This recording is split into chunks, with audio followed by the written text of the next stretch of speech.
우리는 하나님의 완벽하신 뜻과 계획 안에서 살아갑니다. 하지만 그분의 계획이 없는 것처럼 혹은 뜻이 이루어지지 않는 것처럼 보일 정도로 납득이 되지 않는 고난과 어려움들이 찾아올 때가 분명히 있죠. 왜 이러한 고난이 찾아오지? 왜 이런 어려움이 벌어질까? 뭘 어떻게 하길 바라시는 거지? 그렇다면 중요한 것은 이런 어려운 상황을 지나갈 때 우리는 과연 어떠한 마음을 가져야 할까요? 출애굽기 32장을 읽어보면 시내산 위에는 하나님과 모세가 있고 산 아래에는 이스라엘 사람들이 있습니다.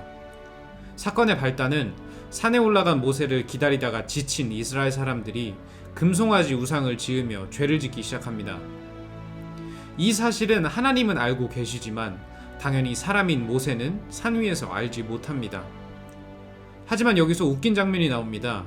하나님이 굳이 이 사실을 모세에게 알려주십니다. 출애굽기 32장 7절과 10절 말씀입니다. 주님께서 모세에게 말씀하셨다. 어서 내려가 보아라. 네가 이집트 땅에서 이끌어낸 너의 백성이 타락하였다. 이제 너는 나를 말리지 말아라. 내가 노하였다. 내가 그들을 쳐서 완전히 없애버리겠다. 그러나 너는 내가 큰 민족으로 만들어주겠다. 하나님이 왜 굳이 모세에게 이 사실을 말씀하셨을까요? 그렇다면 하나님이 매번 죄인들의 죄악을 보시고 그 근처에 있는 모세와 같은 의인들에게 이야기하셨을까요? 아닙니다. 때로는 이러한 죄인들이 더 큰 죄악에 빠지도록 내버려 두시거나 혹은 그저 바로 심판으로 임하실 때도 있으십니다. 하지만 오늘은 모세에게 굳이 이야기하십니다. 모세 입장에선 갑작스러운 이 상황이 얼마나 곤혹스러웠을까요? 아니, 출애굽을 하며 얼마나 많은 어려움들을 극복했습니까?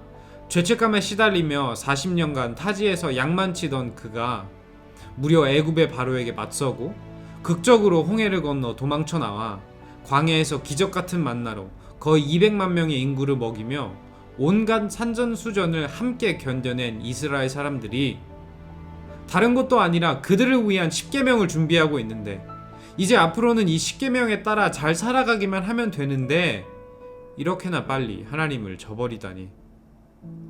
거기에 하나님 또한 이렇게나 진노하시는 모습을 보며 얼마나 두려웠을까요? 당혹스러웠을까요? 여태까지 견뎌온 모든 것들이 한순간에 무너지는 것처럼 느껴지지 않았을까요?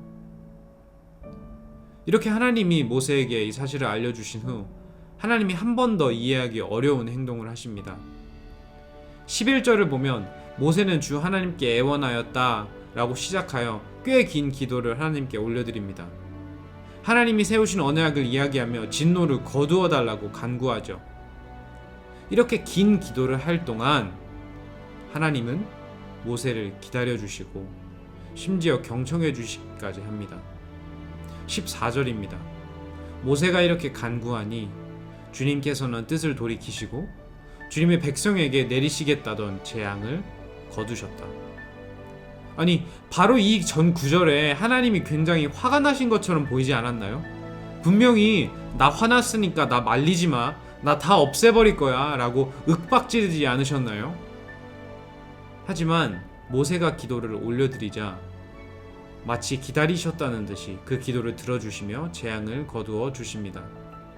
오늘 하나님의 모습은 마치 의도적으로 모세에게 이 상황을 알리시고 의도적으로 모세가 기도를 시작하고 마무리할 때까지 기다려주시는 것처럼 보이십니다. 마치 모세가 하나님과 이스라엘의 관계를 기도로 중재하기를 원하셨던 것처럼 보입니다. 우리는 하나님의 계획을 다 이해할 수 없습니다. 어떠한 순서들이 있는지, 지금이 어떠한 순서인지, 언제 이 순서가 끝날지 완벽히 헤아릴 수 없습니다. 하지만 오늘 모세와 하나님의 모습을 보고 배울 수 있는 것들은 분명 있습니다.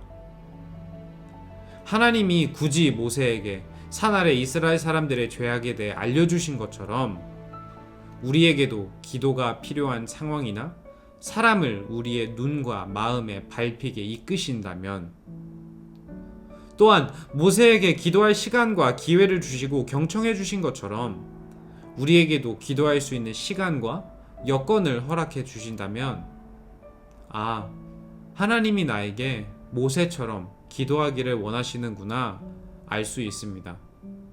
더 나아가 나의 기도가 하나님의 큰 계획 아래 중요한 한 순서일 수도 있겠구나 짐작할 수도 있습니다. 그리고 더 큰 하나님의 계획 아래 우리의 기도의 순서가 끝나고 하나님의 다음 순서, 그분의 응답이 올 것이라 기대해 볼 수도 있습니다. 우리는 잊어서는 안 됩니다. 하나님의 뜻과 계획은 한 번에 밝혀지지 않습니다. 그분의 계획은 순서대로 차근차근 풀립니다.